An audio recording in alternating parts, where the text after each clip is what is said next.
get your clean and jerk. We're still not finding enough posterior load. You're still a little in the anterior side, and that's why when you go to make contact, there's not enough power because your glutes aren't connected enough. There's not enough strong connection in the glute. And you'll see when you make the clean here, it's soft. Okay? See how your heels come off when you catch because it was forward just the whole time. Jerk 2 is not bad, but it's not balanced because what your lower back's doing. But let's worry about the clean first. So here, when you set up, right now there's not enough stretch in the glute, in the butt, in the hamstrings. So like when you do the heels off back squat for the warm up, at the top, right, you're on your toes and then you hinge, but you got to make sure you hinge way more, right? The hips need to reach back more, the knees need to pull back more, right? You need to pull back lower body so you feel the stretch in that posterior chain. Once you do that, then you hold that stretch and lean forward.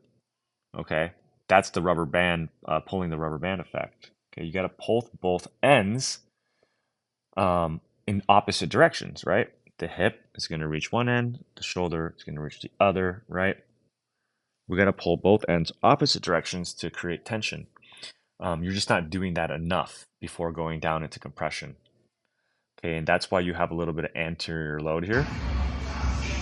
And you see in the deadlift even, I can slow it down a little bit.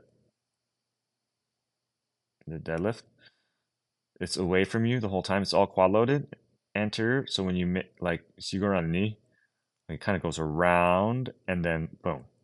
Instead of like staying in the tracks, you're just fighting it right now to keep it in close, but you can't because you didn't start counterbalance enough. You didn't make enough hinge before going down into compression. And so just a little way. And so your hips are now going to have to chase the bar, okay, as it comes up. And it's going to feel very weak because there's imbalance. So you'll see in the clean, there's no good contact. And you can come off the heel a little bit in the catch, right? Especially the first one. Watch. Watch your heels because you catch it forward. Your heels are already coming off because you're going the right way, but you have weak connection there, so the heels are falling off.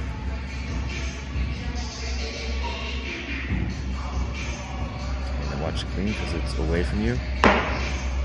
Oh, so your heels ain't wanting to come off. Because you don't have balance in the posterior side, okay?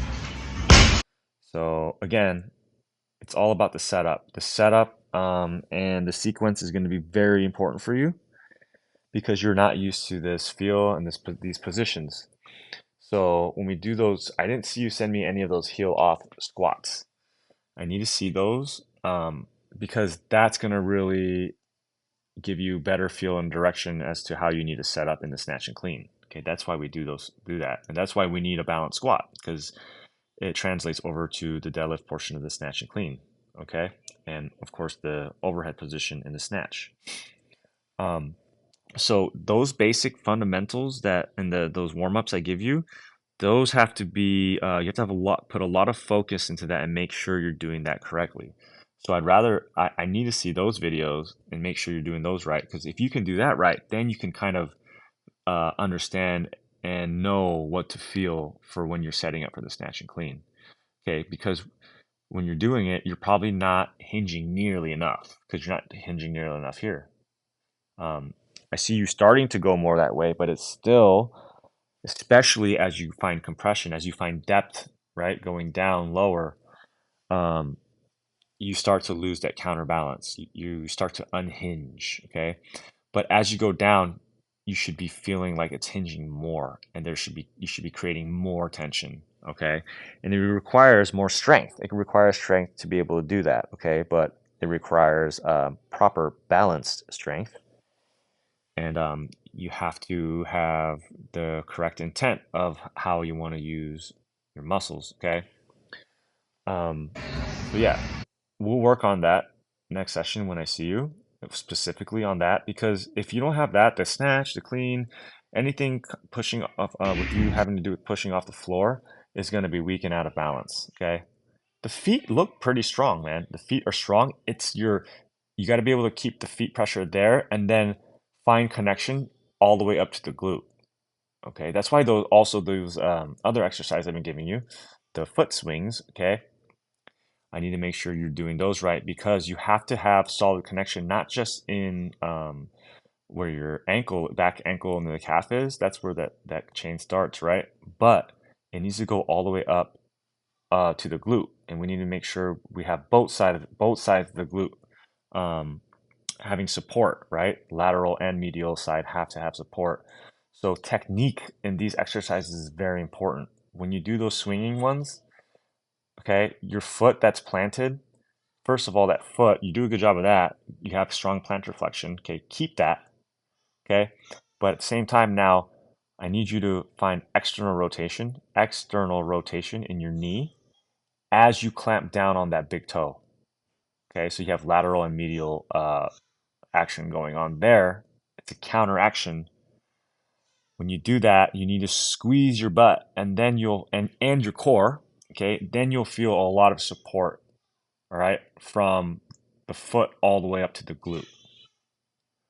So those exercises you need to be performing correctly. It's very important to find a stronger connection all the way up the chain, okay? Because remember, the chain doesn't stop just at the glute. It's going to go all the way up the back into your head is the end of the chain, right? That's why we keep our chin up to cut off that chain to shorten that upper back a little bit more from it being too long and rounded. Okay, so we got to understand the bigger picture here of the fascial system. Again, it's the glute hinge. There's not enough. There's not enough reach back. But be careful that when you reach back, the common mistake is the pressure in your feet reach back too. And we don't want that. That'll be a death sentence, right? Because then you lose counterbalance. As you shift your lower body back to create tension, the trick is you have to keep the pressure on the midfoot and toes. They have to be pressing into the ground. We need plantar flexion as we find hinge, okay? Once we have plantar flexion and we hinge enough, then we can go down into compression, into dorsiflexion, while we're still in plantar flexion. So that is also a counteraction. Everything is counteracting in our body to keep balance, okay? And to create tension and load. And again, we will work on that more in detail, right? And I'll be able to give you more live feedback. This, of course, is delayed feedback. This will give you some time to prep and just reflect on the technique and movement before going into your next session. But just quickly want to touch on the jerk. It's kind of hard to tell what your body's doing with your shirts very loose, but stance can't really tell. It looks like your hips are just kind of forward, and then your lower back is arched a little bit. When you dip, you're definitely, oh, okay, I see. Yeah, so you're back on you have a posterior pelvic tilt, you're just not engaged. So you have the correct tilt, posterior, okay? That means the hips are going down, under, and through, okay? Forward, not back. I don't want to rotate the hips back. That'll be an anterior pelvic tilt. That means you're arching the back. Okay, as you're standing here, that's good. But as you dip, you see how you lose the chain forward, all anterior. Okay, it's because you don't have any engagement in your low ab and your glute. So once you find posterior pelvic tilt, okay, you're already doing some engagement, but now you got to really lock it in by squeezing in the glute and then squeezing in the low ab, okay? And even the sternum, like that whole anterior side, yeah, I'm lifting my chest up and trying to lengthen it, but at the same time, I'm trying to shorten it, okay? Especially the low ab, it needs to be shortened and pressed in. It looks like you just don't have enough, what's it called here?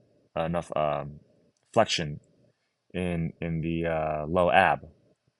So you dip, you lose flexion in the low ab, so then your hips, and you don't have any flexion in the glute, so your hips just roll forward. As you roll forward, you go and arch in the back too, so you kind of lose that posterior pelvic tilt as you dip.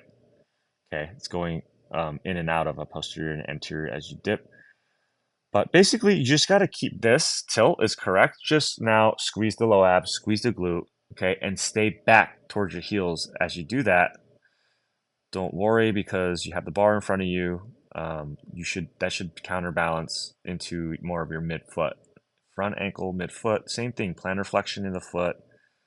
Um, but yeah, posterior pelvic tilt is good. We just need to engage and squeeze low ab, squeeze the glute, okay, in towards each other. That's how counteraction works. They have to, it's equal force in to one another, right? Newton's third law. But other than that, that'll set you up. That'll set you up to have a balanced dip and drive. And then this part will be easy. You won't have to compensate as much, and um, the rotation looks pretty good. You can still be a little bit more internally rotated. See how your wrists fall back a lot?